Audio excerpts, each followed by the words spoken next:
¿Qué tal? Muy buenos días, hermanos. Es una alegría poder estar aquí una vez más, reuniéndonos alrededor de la palabra del Señor y reuniéndonos donde estamos dos o tres reunidos. Nuestro Señor está en medio de nosotros. Y hemos pasado como ciudad, como congregaciones, como familias, momentos difíciles en las últimas semanas. Han sido momentos que han sacudido nuestra rutina, nuestra manera de vivir de forma cotidiana. Pero el Señor está acercándose a su iglesia y utilizando a su iglesia como un método, una forma de consolación para este mundo. Nos está uniendo más como cuerpo, como congregaciones, pero a su vez nos está usando como luz y sal en este mundo, en este tiempo, en esta ciudad. Por eso también es mi oración que a través de todo lo ocurrido, las familias que están cerca de esta congregación puedan ver la luz de Cristo iluminando a través de nosotros, a través de sus hijos. Y en este tiempo tan sensible, tomar el tema de la felicidad, el tema de la alegría, parece ser una contradicción. Cuando pasamos por algo como lo que hemos pasado recientemente, cuando enfrentamos adversidad, obstáculo o cuando todo se sacude, parece que el gozo, que la felicidad está puesta en jaque. Parece que no es un momento para hablar de alegría, un momento para hablar de felicidad. Pero es exactamente en estos momentos donde la felicidad que Dios nos comparte o el gozo que Dios nos comparte, somos más sensibles para acercarnos a este. Somos más sensibles al gozo que Dios nos comparte y Él nos traza un camino para poder acceder a Él. Por eso les invito a abrir Mateo 5, donde vamos a estar leyendo acerca de las bienaventuranzas. Bienaventuranzas que proponen una felicidad que parece insólita para gente que había perdido todo. Personas que habían perdido sus propiedades en ese momento y ahora se habían vuelto empleados para poder cultivar algo y sobrevivir el día a día. Pero Dios a esos les promete felicidad. Personas que estaban afligidas por todo lo que estaban viviendo alrededor, cosas que parecían injustas y que hacían preguntar por qué, pero Dios les promete felicidad. Personas que habían mantenido su fe y algunos estaban en oposición a que ellos vivieran su fe, pero Dios les promete felicidad. Así que yo me preguntaba, ¿por qué es que Dios promete felicidad? Y es que al leer con atención las cartas de Pablo a Timoteo, se habla acerca del Evangelio del Dios bendito. ¿Y qué es este Evangelio del Dios bendito? Sino esa palabra bendito que es la misma palabra que aparece acá. La palabra bienaventurado, la palabra dichoso, la palabra supremamente bendecido, afortunado, feliz. Dios es el Dios bendito. Dios es el Dios bienaventurado. Él es el Dios feliz. Y no se quedó allá arriba, sino que vino aquí a compartir su felicidad con nosotros, a compartir su gozo con nosotros, aún en situaciones inesperadas. Así que, al leer las bienaventuranzas, quisiera que tengamos en mente que este es un tratado fundacional para el reino de Dios que se ha acercado. Es una descripción del carácter que todo ciudadano celeste, que todo ciudadano del reino debe tener. Pero también tengamos en cuenta algo, que Jesús da de sí mismo y al describir al ciudadano del reino, describe a sí mismo, el ciudadano del reino por excelencia. Así que al leer las bienaventuranzas, leemos acerca de Jesús. Al leer las bienaventuranzas, leemos acerca de lo que tenemos que imitar y sabemos que es posible llegar porque Jesús ya estuvo ahí y ahora camina con nosotros y nos lleva a esta vida bendecida, a esta vida bienaventurada. Por eso, comencemos a leer a partir del versículo 3. Bienaventurados, voy a leer Mateo 5 del 3 en adelante. Bienaventurados los pobres en espíritu, porque de ellos es el reino de los cielos. Bienaventurados los que lloran, porque ellos recibirán consolación. Versículo 5. Bienaventurados los mansos, porque ellos recibirán la tierra por heredad. Bienaventurados los que tienen hambre y sed de justicia, porque ellos serán saciados. Bienaventurados los misericordiosos, porque ellos alcanzarán misericordia. Bienaventurados los de limpio corazón, porque ellos verán a Dios. Bienaventurados los pacificadores, porque ellos serán llamados hijos de Dios. Bienaventurados los que padecen persecución por causa de la justicia, porque de ellos es el reino de los cielos. Bienaventurados sois cuando por mi causa os vituperen y os persigan y digan toda clase de mal contra vosotros, mintiendo. Gozaos y alegraos, porque vuestro galardón es grande en los cielos, porque así persiguieron a los profetas que fueron antes de ustedes. Así que aquí Jesús nos está mostrando un camino, nos está mostrando un mapa que traza el recorrido que tenemos que seguir nosotros, pero que también es el recorrido que siguió Él, porque nos traza un camino desde lo que ocurrió en Belén, desde su nacimiento hasta su muerte en el Gólgota, en el Calvario. Aquí Jesús está describiendo su vida y es lo que les invito a descubrir entonces en el día de hoy. Porque Él dice, bienaventurados los pobres en espíritu, porque de ellos es el reino de los cielos. Ser pobre en espíritu significa haber reconocido nuestra bancarrota espiritual. Quizás pensaríamos que los felices son aquellos que tienen dinero, que no necesitan nada, que son poderosos, que son fuertes. Felices serían quizás los habitantes de una isla próspera como la que estamos enfrente, a la cual la isla de Chipre, el Imperio Romano compraba todo el cobre que ellos tenían. Y había empresarios que eran prósperos, parecían bronceados, parecían no necesitar nada. Y a ellos se les decía bienaventurados. A ellos se les decía esta palabra que aparece acá, macarios. A ellos se les decía, son parecidos a los dioses del Olimpo, que están alejados de los sufrimientos humanos. Pero Dios da vuelta a la balanza. Y entonces dice, no es que necesitas tener gran dinero, no es que necesitas ser fuerte, no es que necesitas tener todo bajo control, necesitas reconocer la dependencia de Dios, porque cuando reconoces la dependencia de Dios, entonces Dios te entrega el reino. Quizás la palabra pobres es muy evidente porque habla de un mendigo, aquel que levanta su mano y solo puede recibir.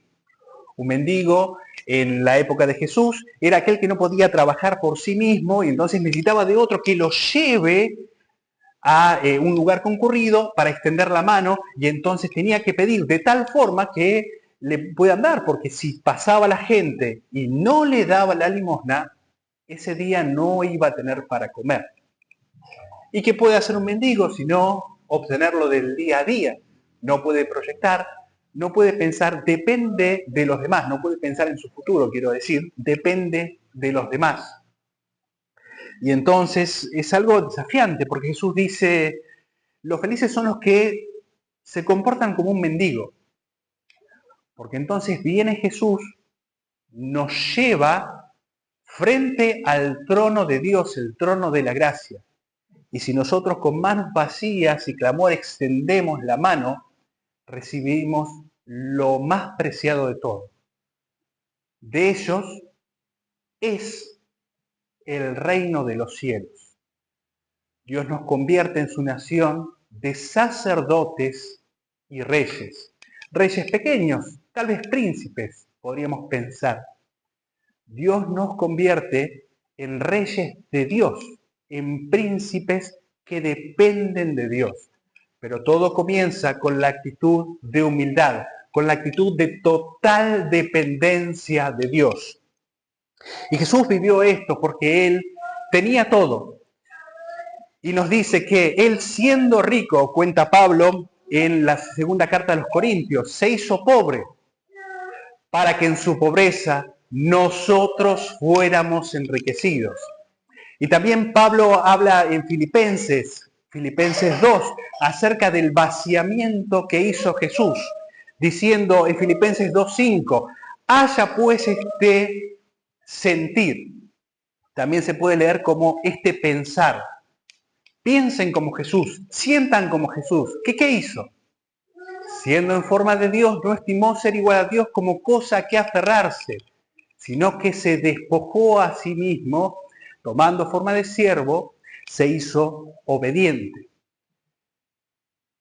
Él podría haber actuado como los griegos pensaban que eran los dioses de Olimpo, quedarse donde no necesitaba nada, pero nos viene a buscar a nosotros. Él se vistió de humildad para caminar entre nosotros. El rey se hizo siervo o esclavo. El rey, que era rico, se hizo pobre. El que no necesitaba de nada, se hizo verdaderamente hombre. Y como hombre vivió en completa dependencia de Dios. De tal forma que Jesús no hacía nada que no haya visto hacer al Padre. No decía nada que el Padre no le hubiese mandado a hablar. Él cumplió la ley. Él no necesitaba el bautismo de arrepentimiento y aún así decidió bautizarse. Él vivió todas las limitaciones que vivimos como hombres, para así compadecerse de nosotros y llevarnos a Dios. La humildad, la pobreza de espíritu, es el requisito para comenzar a vivir la dicha y plenitud que Dios nos da. Recuerden la promesa que es: el reino es de ustedes. Y aquel que ha reconocido su pobreza o limitación espiritual, comienza a sentir lo que Dios siente.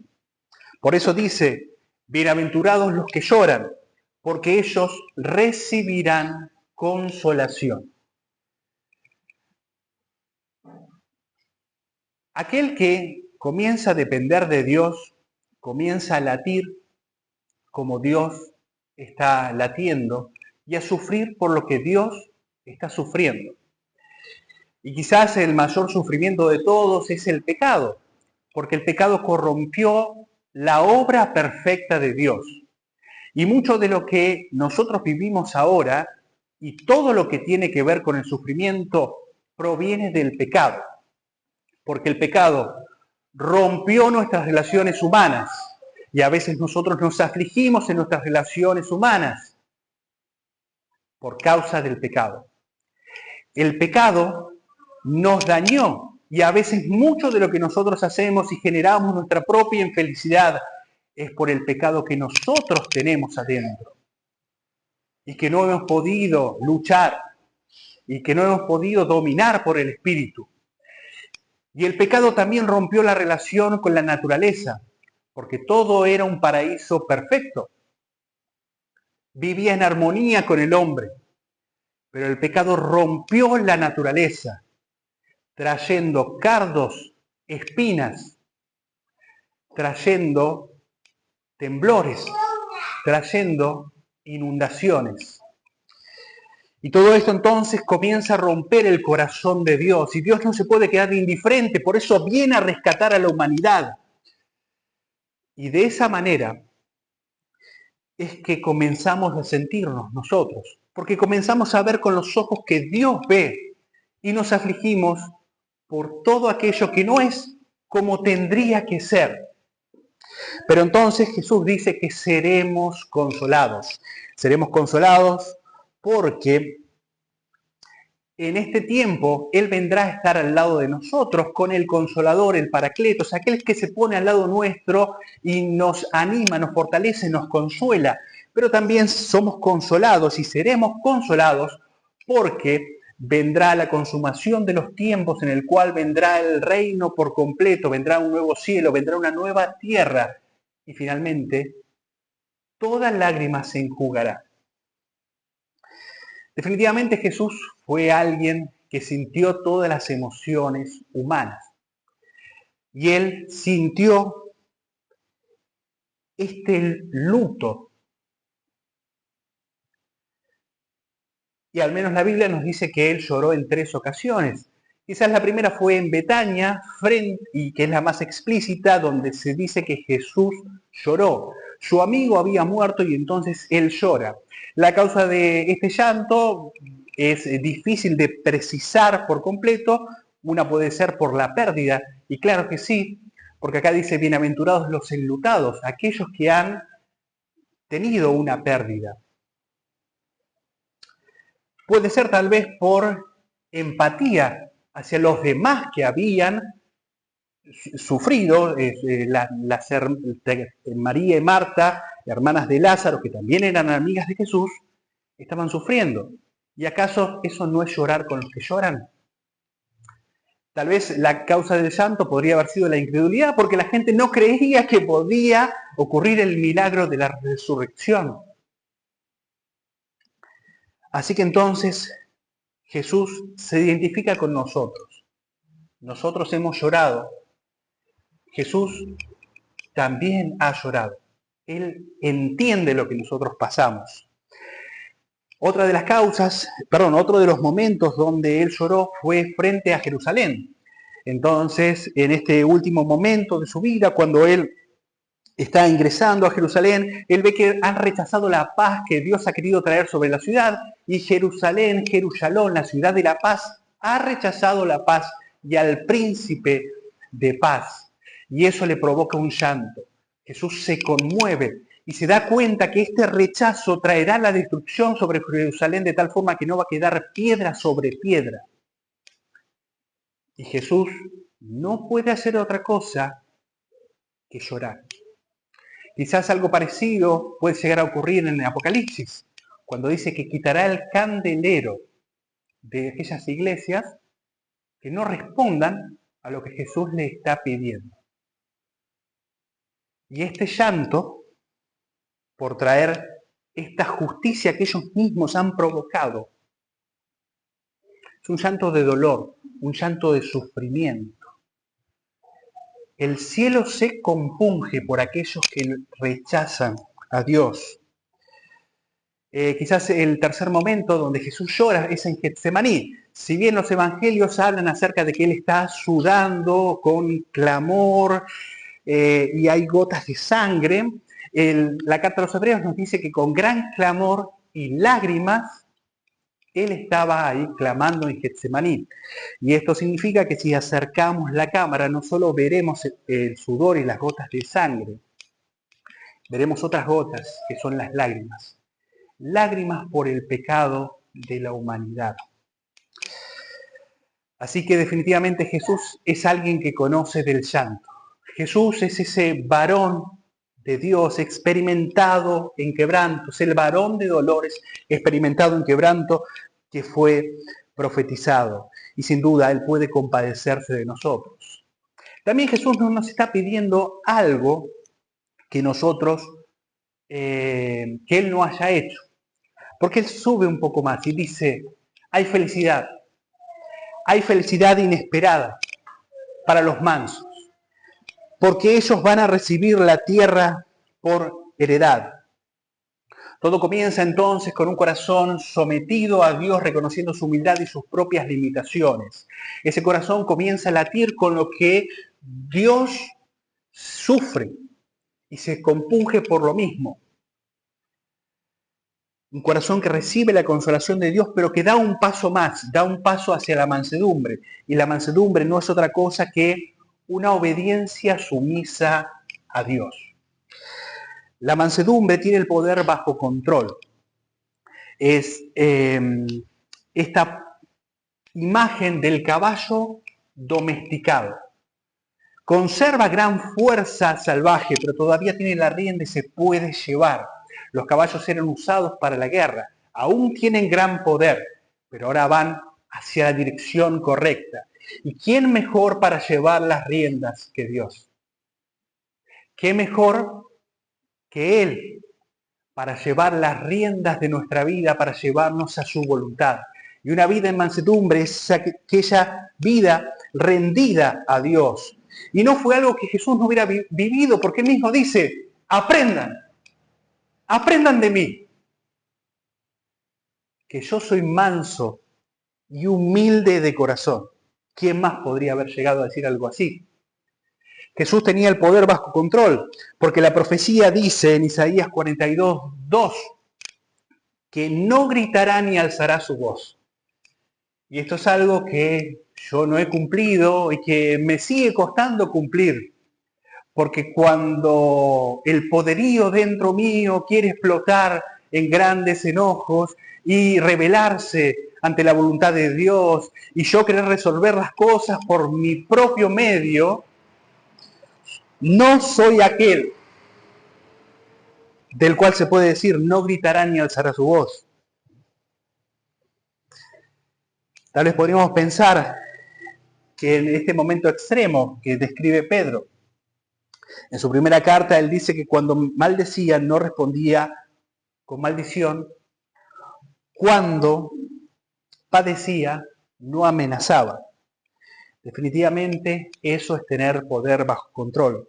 Y si miramos un poco más en el momento de su arresto, entonces viene Pedro y Pedro tiene la espada en la vaina y la saca y le corta la oreja a Malco. Y entonces Jesús dice, no, los que a espada matan, a espada morirán. La espada guardar en la vaina. Ser manso es ser peligroso. Tenemos capacidad para dañar. No es que no hacemos porque no tenemos capacidad, pero tenemos el dominio para tener la espada dentro de la vaina.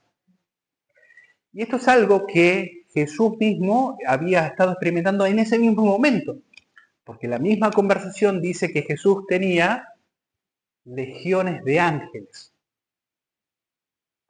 Con una sola palabra podría haber traído la destrucción y la liberación para él mismo.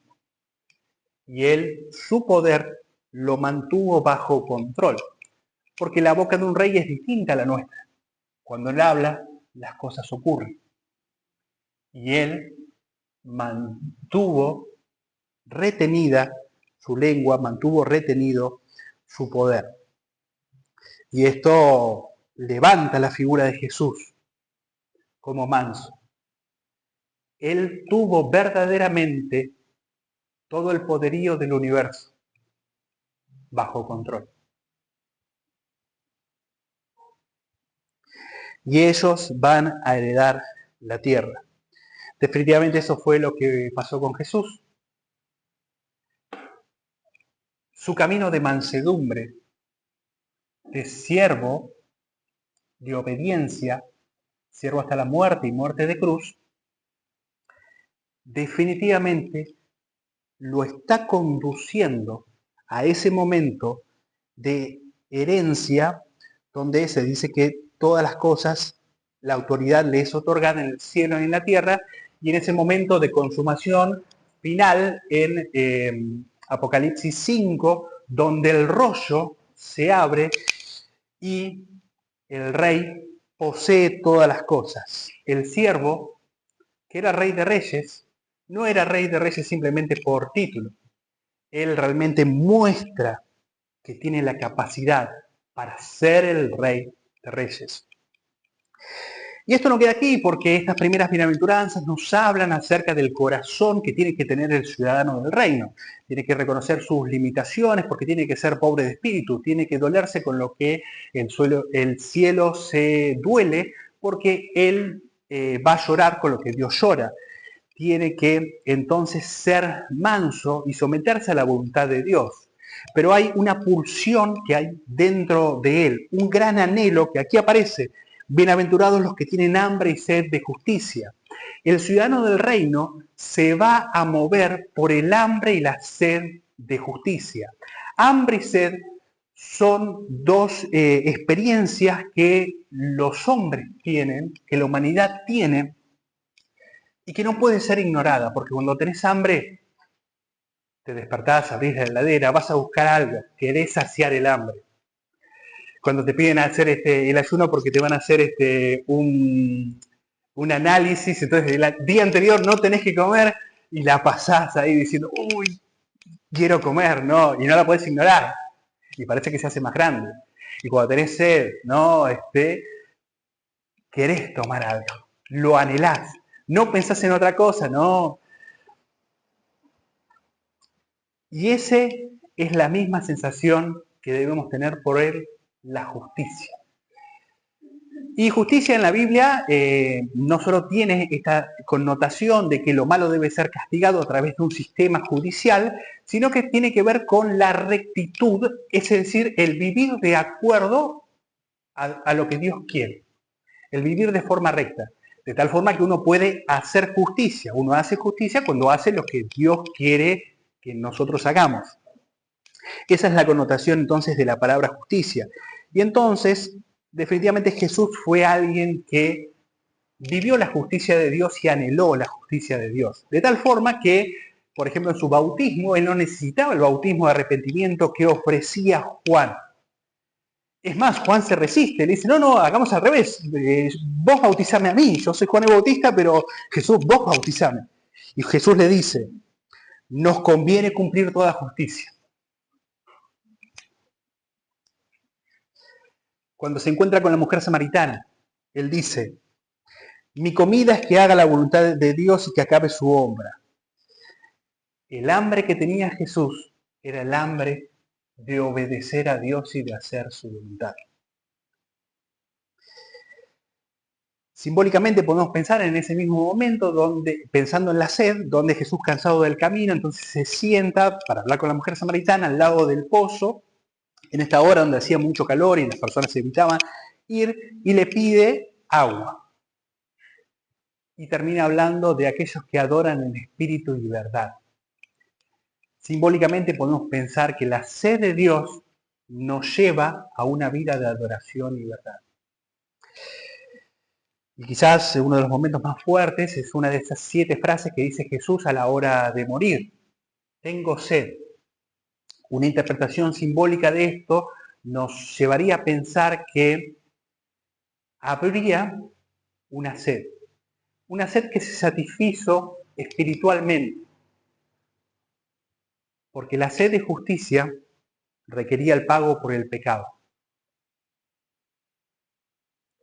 que nosotros cometimos, el pecado que otros cometieron y que todavía no saben que hay una respuesta para ese pecado, porque la condenación que estaba sobre nuestra vida por el pecado fue cargada en Jesús.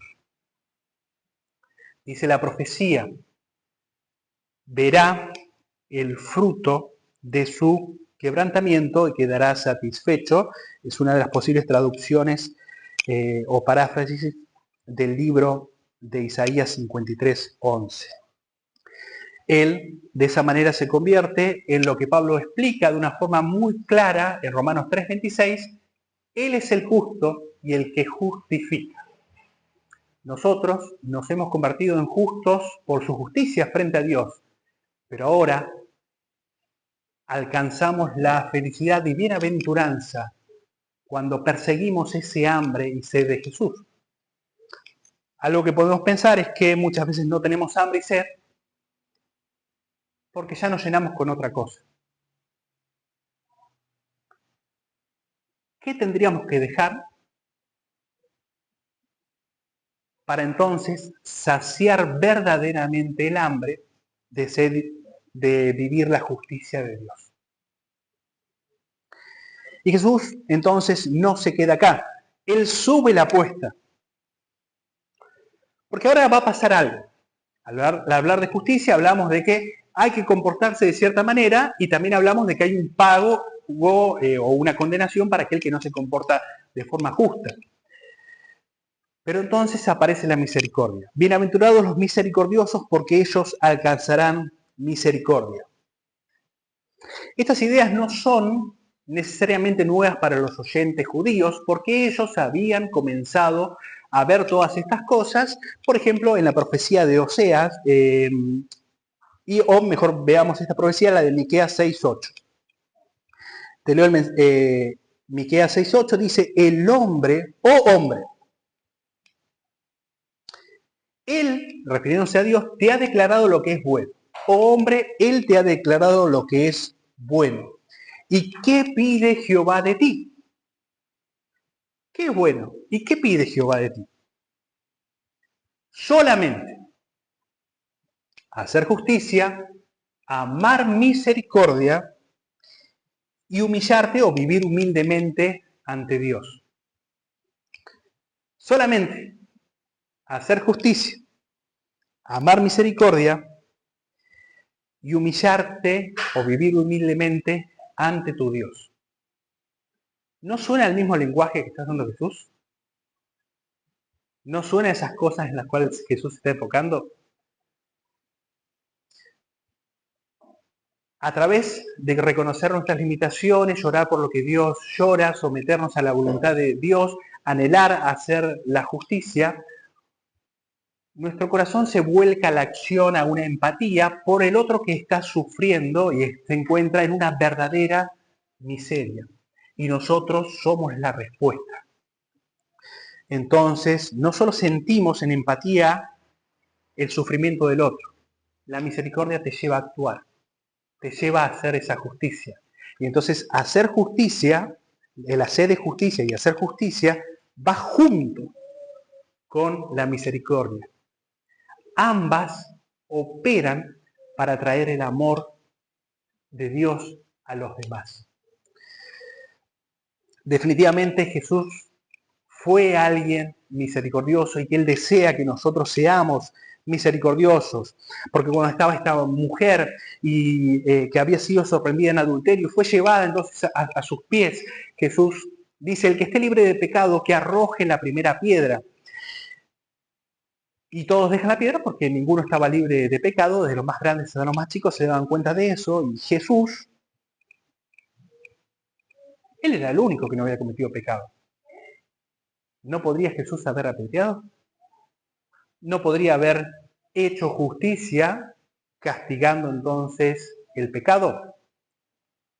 Pero entonces Jesús le dice, ni yo te condeno, vete y no peques más.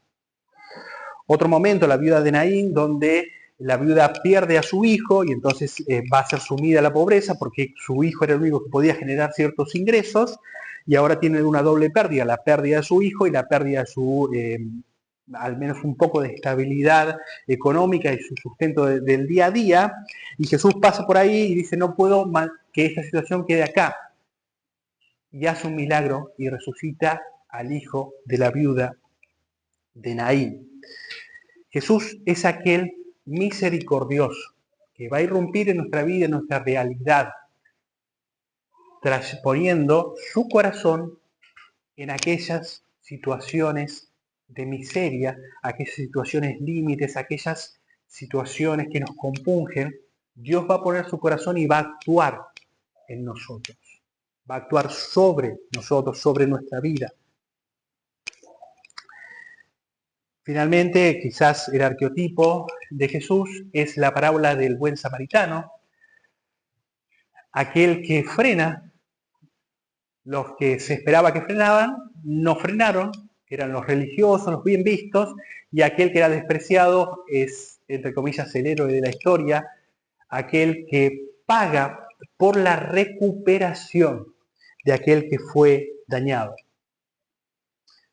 Esto es la antesala porque Jesús fue el buen samaritano, aquel que nos vio golpeados, heridos, y Él nos vino a rescatar y pagó por nuestro rescate y pagó por nuestra sanidad en nuestro corazón, porque habla acerca de que Él sanó el trauma.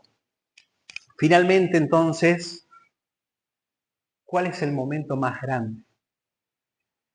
Quizás la muestra más grande de misericordia es aquella que se encuentra en la cruz. Si nosotros estamos sufriendo, generalmente nos enfocamos en nuestro propio sufrimiento, y Jesús estaba sufriendo cargando por los pecados ajenos, había sido negado, había sido traicionado, había sido escupido, había sido blasfemado, lo golpeaban y le decían: ¿quién te pegó? Le vendaban los ojos para que adivine quién le pegó. Le habían puesto una corona de espinas, tenían una especie de látigo con el cual le golpeaban la espalda y arrancaban y hacían surcos en la carne, y un gran dolor. Y en ese momento tiene al lado dos ladrones y ve a uno, y en el último momento decide llevarse uno más para el reino. Le dice: hoy estarás conmigo en el paraíso. Y mira a todos aquellos que estaban causando su muerte, qué dominio que tenía para no bajarse de la cruz, y les dice: Padre, perdónalos, porque no saben lo que hacen. Quizás en el camino de Jesús ese es el momento más alto de la misericordia, allí en la cruz del Calvario. No hay manera de describirlo quizás tan acertada en esta unión de la justicia y la misericordia. Porque en el Salmo 85:10 dice: la misericordia y la verdad se encontraron, la justicia y la paz se besaron. En la cruz del Calvario se une la misericordia y se une la justicia de Dios. Y esa misericordia nos alcanza a nosotros. Dios nos pide que actuemos con un corazón misericordia. Quizás estamos sufriendo, quizás pasamos por cosas extremadamente difíciles. Pero cuando actuamos con misericordia a los demás, entonces recibimos esta gran misericordia que viene del cielo. Finalmente, para ir llegando a las últimas, veamos esta que dice: bienaventurados los limpios de corazón, porque ellos verán a Dios. Bienaventurados los limpios de corazón, porque ellos verán a Dios. Algo que tenía que pasar ahí en el Calvario era que Jesús tenía que ser el Cordero sin mancha y no haber pecado nunca. Él tenía que tener una santidad completa. Y Él vivió esto, vivió una limpieza completa del corazón. Aunque la bienaventuranza nos habla de vivir sin contaminación y vivir sin doblez y ser íntegros, Jesús vivió el ser íntegro de forma plena, de no tener ningún tipo de doblez ni hipocresía, de no tener mancha. Pero Él también nos está transformando